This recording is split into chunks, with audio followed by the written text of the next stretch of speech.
अस्सलाम वालेकुम। Doctor Danish programme real focus के साथ हाजिर है। कुछ अहम डेवलपमेंट है और एक बहुत अहम मीटिंग है जिसके बारे में आपको बताना ज़रूरी है। बहुत अहम ज़राए से इमरान खान साहब वज़ीर आज़म के करीबी ज़राए से ये न्यूज़ हम तक पहुंची है, जो हम आप तक पहुंचाएंगे कि प्राइम मिनिस्टर हाउस में आज़ाद कश्मीर के हवाले से एक बहुत ही अहम मीटिंग हुई, जिसमें पार्टी के अहम लोग और वज़रा और बहुत सारे जो इससे कंसर्न लोग हैं वो शरीक हुए। और वहाँ क्या हुआ इसका तज़किरा करने से पहले थोड़ा सा आ जाते हैं हम आज़ाद कश्मीर की मौजूदा सूरत हाल पे। देखें, आज़ाद कश्मीर की जो इस वक्त मौजूदा सूरत हाल है, मैं देख रहा हूँ, आप भी देख रहे होंगे सोशल मीडिया में, और कोई चीज़ छुपती नहीं है आजकल। आपको पता है कि कोने कोने से चीज़ें सामने आ जाती हैं। आजकल सोशल मीडिया में हर चीज़ मौजूद है। जो बात हम कह रहे हैं अगर गलत है तो उसकी नफ़ी भी सामने नज़र आ जाएगी। भारत तो इस वक्त PMLN आज़ाद कश्मीर में छाई हुई है, उसका सहर है। पीपल्स पार्टी है, तहरीक लब्बैक जो है वो अपना रोल अदा कर रही है, देखने को मिल रहा है। और इस सिलसिले में PMLN में सबसे ज़्यादा जो मकबूलियत वहाँ किसी लीडर को नज़र आ रही है वो मरीम नवाज़ है। ये कोई दो राय नहीं है इसके ऊपर। और मरीम नवाज़ जलसे में तो छोड़िए, जिस सड़क से जाती हैं रुक जाती हैं वहाँ पे मजमा जमा हो जाता है और वहाँ नारा शुरू हो जाता है और मरीम नवाज़ साहिबा वहाँ छोटा मोटा ख़ताब भी करने लगती हैं। और जो मेन मजमा है जहाँ वो जाकर जलसा कर रही हैं उसमें कुर्सियाँ वर्सियाँ नहीं हैं, बल्कि आवाम एक दूसरे के साथ चिपक कर, यानी इस तरह लहराते हुए आवाम है कि एक दूसरे के साथ चिपक कर कोई आगे बढ़ता है तो कोई पीछे हट रहा है। तो मजमा बहुत बड़ा है, बहुत बड़ी तादाद है। मैं जो वहाँ के मुबस्सिरीन हैं न्यूट्रल, जब उनसे बात करता हूँ तो वो यही कहते हैं कि आज़ाद कश्मीर में जो मरीम नवाज़ साहिबा जलसों से ख़ताब कर रही हैं उनमें उमड़ उमड़ कर लोग, हालांकि Kashmir is not a normal place, वहाँ एक डिफ़िकल्ट प्लेस है। वहाँ पहाड़ों से उतर के भी लोग आते हैं। बहुत सी ऐसी वादी है जहाँ पे नीचे एक एरिया में आते आते मसलन घंटों लग जाता है, ले और तकलीफ़ दे सफ़र है, लेकिन उसके बावजूद जहाँ वो जलसा कर रही हैं, जिस सड़क से जा रही हैं, मरीम नवाज़ साहिबा की मकबूलियत वहाँ बहुत ज़्यादा है। PMLN का सहर नज़र आ रहा है। पीपल्स पार्टी का भी वहाँ पे काफ़ी अच्छा रिस्पॉन्स है, लेकिन बिलावल भुट्टो साहब ऐन मौके पे कश्मीर को छोड़ के अमेरिका चले गए हैं। जाहिर है अमेरिका में उनका विज़िट बहुत ही इम्पॉर्टेंट विज़िट है, और अगर वो विज़िट कामयाब होता है तो पाकिस्तान पीपल्स पार्टी के लिए इंटरनेशनली एक बहुत ही अच्छा असर सामने आएगा। बहरहाल उस पर हम किसी और वक्त में प्रोग्राम करेंगे। इस वक्त ये सूरत हाल है। तहरीक लब्बैक में भी बड़ा ज़ोर मार रही है, बहुत अच्छी रिस्पॉन्स आ रहा है उसको। अब सवाल ये पैदा होता है कि वहाँ नारे क्या लग रहे हैं। नारे जो लग रहे हैं वो सबसे ज़्यादा जो नारे लग रहे हैं वो नारे लग रहे हैं ताजदार ख़त्म नबूवत जिंदाबाद, माशाल्लाह, जज़ाकल्लाह। बहुत ज़ोरदार नारा, हर जगह ये नारा नज़र आ रहा है। और ख़ास तौर पे तहरीक लब्बैक का तो मोटिव ही यही है, लेकिन PMLN के बड़े बड़े जलसों में ये नारे सामने आ रहे हैं।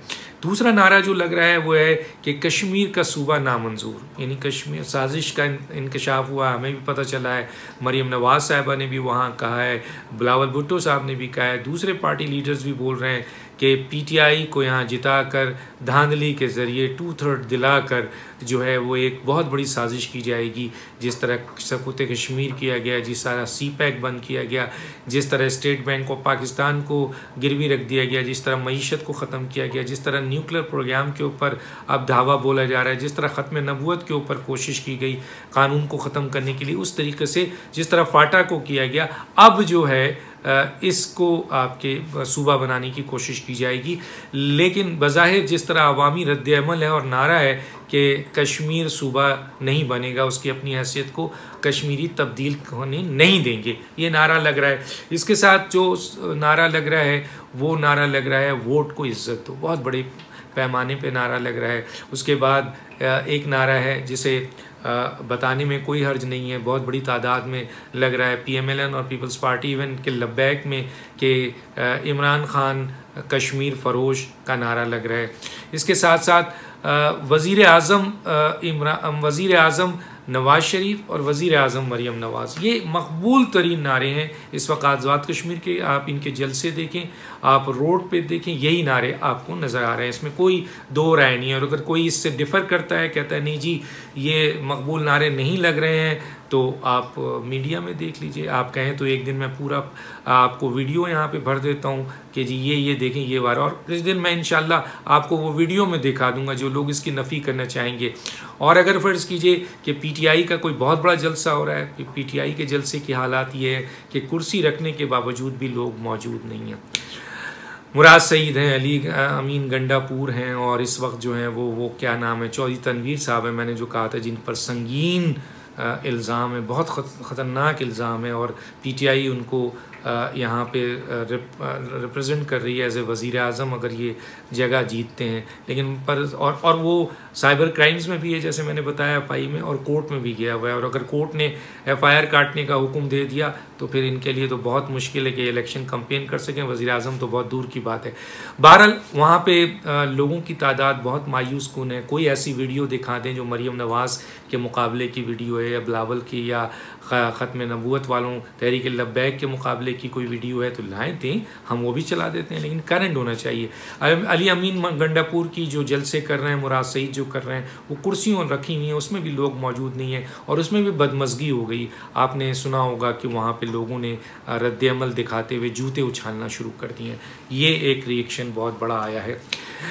इस सिलसिले में वहाँ ये भी इंफॉर्मेशन मिली है कि इनके ओहदेदारान के दरमियान तकरार भी हुआ है। बेसिकली बड़े जज्बाती लोग हैं ये, तो इनके दरमियान इस तरह की नाकामी को देखकर बड़ा तकरार हुआ है। ज़ाहिर है मायूसी, फ्रस्ट्रेशन होती है, तो तकरार बहुत ज़्यादा हुआ है। तो इस तरीके से इस वक्त आज़ाद कश्मीर में पीटीआई की पोजीशन बहुत ख़राब है। अब आता हूँ मैं अहम इश्यूज़ के ऊपर, और वो ये है कि जी पीएम हाउस में आज़ाद कश्मीर का इलेक्शन एक बहुत बड़ा इलेक्शन है, और पहले पीटीआई की हुकूमत ने जो है वो ये कोशिश की गई थी कि आपके इसको पोस्टपोन किया जाए और कहा जाए कि जी मजमे और इलेक्शन नहीं हो सकते कोरोना के हवाले से। तो चुनांचे वो नाकाम हुई, आज़ाद कश्मीर इलेक्शन ने उसको रिजेक्ट कर दिया। और दूसरी तरफ जो है वो ये भी देखने को मिला है कि अली अमीन गंडापुर ने जो पैसे बांटे हैं उसके सिलसिले में हमने कहा था कि इसको अप्रोच करें और पाकिस्तान के इलेक्शन कमीशन को बताएं, ना कि वज़ीर आज़म ने तो कुछ भी नहीं करना। तो चुनांचे अब सुना है कि आज़ाद कश्मीर के इलेक्शन ने कहा है कि इनके ख़िलाफ़ एफआईआर काटी जाए, क्योंकि जो काम उन्होंने किया है एज ए वज़ीर और मेंबर नेशनल असम्बली वो गैर कानूनी, गैर आइनी है, उनके ख़िलाफ़ बहुत सख्त कार्रवाई की जाए। देखते हैं आगे क्या होता है।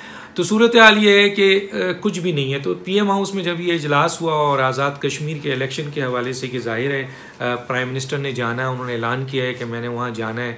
अब कुछ ग्रुप्स जो हैं वो प्राइम मिनिस्टर को उस इजलास में वो जो है वो ये बता रहे थे कि जी पीटीआई वहाँ बहुत मकबूल है, बहुत ज़्यादा पीटीआई को वहाँ वोट पड़ेंगे और कोई प्रॉब्लम नहीं है, बड़ा काम हुआ है। ये वो ग्रुप है जो हमेशा इमरान खान को सब्ज़ बाग दिखाता है और जिसके नतीजे में इमरान खान मुख्तलिफ़ जगहों पर हज़ीमत उठाते हैं, और आज 3 साल होने के बाद उसी ग्रुप की बुनियाद पर लोगों को जवाब दे नहीं है। और जिस तरह के हालात हैं दुनिया को पता है, तो उस ग्रुप ने उनको यही कहा। और दूसरा एक ग्रुप था, वहाँ तकरार हुई, वहाँ पे एक दूसरे को काउंटर किया गया और बताया गया। एक दूसरे ग्रुप ने कहा कि पीटीआई बहुत मायूस कुन मकबूलियत है, वहाँ कोई मोबिलाइजेशन नहीं है, और जो आपने लोगों को वहाँ जो पीपल्स पार्टी और पीएमएलएन के लोगों को जो आपने इलेक्टेबल थे उनको जो आपने शामिल कराया है। अब अपोजिशन का तो ये दावा है कि जी पैसे और धमकी से ज़ाया वगैरह है। ये इनका ये कहना है कि जी ये इन्होंने जो ज्वाइन किया है उस ज्वाइन की बुनियाद पर भी कोई रिज़ल्ट नहीं है, क्योंकि आवाम उनको सपोर्ट नहीं कर रही है। ये बातें वहाँ पर हुई हैं और प्राइम मिनिस्टर को ये बताया गया है कि बिल्कुल पीटीआई की मकबूलियत नहीं है। तो 2 प्राइम मिनिस्टर के सामने चीज़ें आईं, और एक ग्रुप ने कहा कि सर आप अगर जाएंगे, अहम चंद वज़रा ने कि जनाब और पार्टी के कुछ लोगों ने कि आप वहाँ उतरेंगे तो उसके बाद जो है वहाँ लोग जो हैं, जिस तरह मरियम नवाज़ के पीछे लोग निकले हैं, आपके पीछे भी लोग निकलेंगे और बड़ी तादाद में लोग आ जाएंगे। ये इंप्रेशन दिया गया है कि इमरान खान साहब जैसे ही आज़ाद कश्मीर में उतरेंगे तो इमरान खान साहब का सहर इतना है कि सब के सब वो खूने खुदरों से निकल के इमरान खान साहब के जलसों में आएंगे और पीटीआई वहाँ बड़ी तादाद में जलसे ये एक आया। लेकिन इसकी नफ़ी कर दी चंद अहम तरीन लोगों ने। उन्होंने कहा कि अगर इमरान खान साहब जो मौजूदा सूरत हाल है इसमें अगर आप वहाँ उतरते हैं तो आपको मायूसी होगी और हज़ीमत उठानी पड़ेगी और कोशिश कीजिए कि आप ना जाएं। मतलब उन्होंने इमरान खान को आज़ाद कश्मीर के इलेक्शन को ये कहकर कि आप प्राइम मिनिस्टर हैं, वैसे भी कानून इजाज़त नहीं देता है, आप इसका सहारा लेकर मत जाएं। हालांकि अगर आप जाते हैं तो वो पजीराई आपको नहीं मिलेगी आज़ाद कश्मीर में जो पजीराई ये लोग कह रहे हैं। ये आपको गलत रास्ता दिखा रहे हैं और इससे आपको हज़ीमत होगी, क्योंकि इस वक्त सारा शहर जो है वो PMLN पे है और मरियम नवाज़ साहिबा ने वहाँ जाकर जो आपके आग लगा दी है उसको शायद आप जाएंगे तो आपको वहाँ वो उसका रिएक्शन शायद मिले जो मुनासिब नहीं है। ये चंद लोगों ने बातें की और समझाया। अब दो point of view Imran Khan साहब के पास आ गए। इमरान खान साहब ने फैसला करना है कि आया ये लोग जिन्होंने हमेशा इमरान खान को तजलील कराई, गलत बातें बताई, सब्ज़ बाग बताया, झूठे बातें बताई, जिसके बुनियाद पर इमरान खान ने इस मीटिंग में भी चंद बातें ऐसी कोट की है, वो भी बताता हूँ। और दूसरे लोग जो हैं उनको हकीकत बता रहे हैं इमरान खान को कि ये अब देखें इमरान खान साहब किसकी बात मानते हैं, क्या फिर इनकी बात मानते हैं। हाँ, इमरान खान ने यहाँ पर एक बात कही कि ख़ास तौर पे उन लोगों से जो इलेक्शन कैंपेन को कंट्रोल कर रहे थे और मीडिया को कंट्रोल कर रहे थे, उन्होंने गिला किया कि क्या वजूहत है कि जी आज़ाद कश्मीर में PTI जो है मकबूलियत हासिल नहीं कर रही है, आप लोगों ने क्या काम किया है, वहाँ पे कोई काम नहीं किया आप लोगों ने, जिसकी बुनियाद पर ये बातें सामने आ रही है कि आज़ाद कश्मीर में PTI की मकबूलियत बिल्कुल से जो है वो नाम होने के बराबर है। और दूसरा ये है कि मीडिया में आपने क्या किया है, कि क्योंकि मीडिया भी जो चीज़ें दे रहा है, ख़ास तौर पे सोशल मीडिया, क्योंकि कल तक इमरान खान साहब कहते थे कि असल जो हकीकत है और जो फैक्ट्स आते हैं वो आते हैं सोशल मीडिया में, और वो दावा करते थे कि सोशल मीडिया उनके साथ खड़ा है। लेकिन आज वो इस मीटिंग में कहते हैं कि क्या वजूहत है कि सोशल मीडिया पूरा टर्न होकर जो है वो आज़ाद कश्मीर को PMLN की तरफ दिखा रहा है और वहाँ की हकीकत है, और सोशल मीडिया में जो आपकी चीज़ें आ रही हैं वो सब आपके उनके फेवर में आ रही हैं। तो वो सोशल मीडिया जो कल तक मेरे फेवर में था आज मेरे अगेंस्ट क्यों हो गया, ये सवालात उठाए गए जिसका कोई जवाब किसी के पास नहीं था, क्योंकि खुद ये कहते थे कि सोशल मीडिया किसी के कंट्रोल में नहीं है, वहाँ हकाइक आती है। हाँ, इलेक्ट्रॉनिक मीडिया कंट्रोल में है। वो कहते हैं यहाँ पर भी वो चीज़ें जम नहीं रही हैं जो जमनी चाहिए थी। तो बहुत गिला किया, उन्होंने कहा कि हमने करप्शन के पूरी दुनिया में हमने PMLN को करप्ट और मनी लॉन्ड्रिंग और मेगा करप्शन करने वाले, मुल्क लूटने वाले, हमने चीख कर लोगों को बताया, आपको हमने फंड्स दिए, आपको हमने मौका दिया, आपने एहतसाब पूरा इदारे आपको दिए, तो आपने क्या रिजल्ट दिया। आज वही PMLN जो है पाकिस्तान में भी मकबूल हो रही है। वो बयानियाँ कि ये करप्ट हैं, चोर हैं, डाकू हैं, ये सब पिट गया है। सब अब PMLN पाकिस्तान में पूरा शहर है, पंजाब में दोबारा उठ चुकी है। आज़ाद कश्मीर में देखें क्या नारे लग रहे हैं, आज़ाद कश्मीर में PMLN उठ गई। तो आपने क्या किया, आपने हम तो ये उम्मीद कर रहे थे कि इनको जेल होगी और इनको सज़ा होगी और आप लोगों को फंड्स भी दिए गए और आप लोगों को पूरे के पूरे इदारे दिए गए, लेकिन आप लोग एक आदमी को भी सज़ा नहीं दिला सके। बहुत ज़्यादा सरजनिश की उन्होंने, और उन्होंने कहा कि मेरी भी इस सिलसिले में जो है वो आ रहा है कि जी मैंने भी ये बातें कही हैं, लेकिन मैं 3 साल में ये साबित नहीं कर सका कि ये जिसकी बुनियाद पर इनके लोग अदालतों से छूट रहे हैं। और मेरा जो बयानिया था, जो ये लोग चोर हैं, डाकू हैं, लुटेरे हैं और इनको पकड़ना था और इनको सज़ा दिलाना था, लेकिन आज अवाम इनके साथ खड़ी है, मेरे बयानियों को अहमियत नहीं दे रही है। तो ये बात अंदरूनी खाना उन्होंने चंद लोगों से कही